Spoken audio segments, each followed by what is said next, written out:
course, all of those things are pretty much external.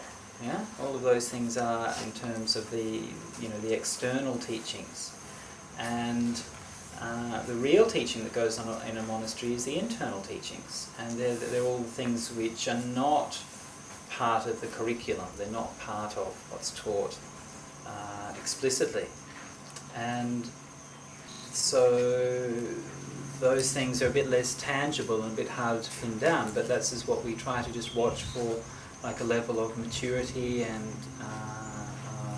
spiritual stability and depth and so on with the people who come here. We're quite lucky that the community is still quite small. Okay, so there's only a few of us. We kind of know each other, and we kind of have a good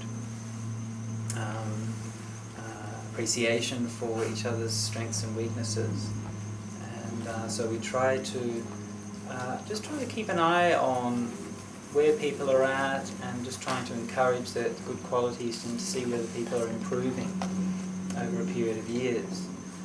I don't expect, we don't expect people to be perfect, but we do expect to see some progress over a period of time. And if they're not progressing, then they probably need to find somewhere else to practice. Yeah? One of the things at Santi Monastery is we have, and this is from my own personal preference, is that we have quite a lot of free time. And when I was originally training at Wat Manacha, we would have a lot of morning and evening meetings, and you come and do chanting every morning and chanting every evening and all of these kinds of things. And then on retreat time, you'd also have afternoon meetings.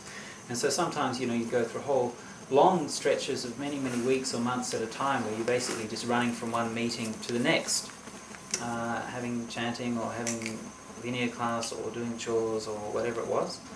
And I learnt to deeply loathe all of that kind of stuff.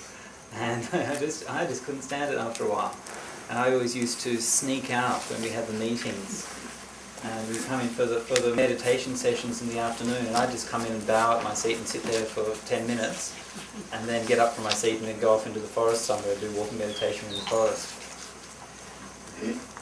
So, what I really like, and what I really love for myself in the forest monastery, what I really, really love, and what I really learnt to love, was just the simplicity of being able to stay in your kuti by yourself. It's just so nice. And just go in there in the middle of the forest, nothing to do, everything, and you just go there, and there's just you in a simple little hut in the middle of the forest with a little walking track and nothing to do. So this is what I try to set up the monastery, to encourage that.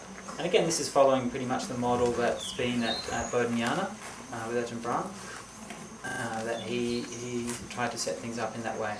And one of the things that assumes is that people are generally sincere and that they've come here to practice. And it's of course something that, as you know, you can't always assume, especially in bigger monasteries, that there's always much more tendency towards distraction, and you get a lot more people who maybe don't have such a strong motivation. And so a lot of the bigger monasteries, you see, it seems to become more necessary to be more controlling in terms of, okay, we're going to sit meditation this time to this time, and these kinds of things. So what I want to try to do, now whether it works or not, you have to see for yourself or answer for yourself, but what I want to try to do is set up an environment that's inviting for people to want to meditate, rather than to try to force them and say you have to meditate at this time or that time or something like that. And just to really appreciate that after everything is said and done, after all, we give all the teachings and the classes and everything else, when everything's said and done, the essence of a forest monastery is just to live in the forest. Yeah? And that's got nothing to do with whether you're from a Thai background or Theravada background or man or woman or anything like that. Just living by yourself in nature. And to me, this is the most supportive and conducive thing for meditation practice. So, and that's also training in itself, because it takes a while to get used to it. Yeah, be there by yourself with nothing.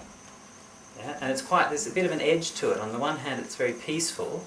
On the other hand, there's a bit of an edge that says, "What am I going to do?" For the next 6 hours. And there's a big gap of time. And so it's not necessarily easy.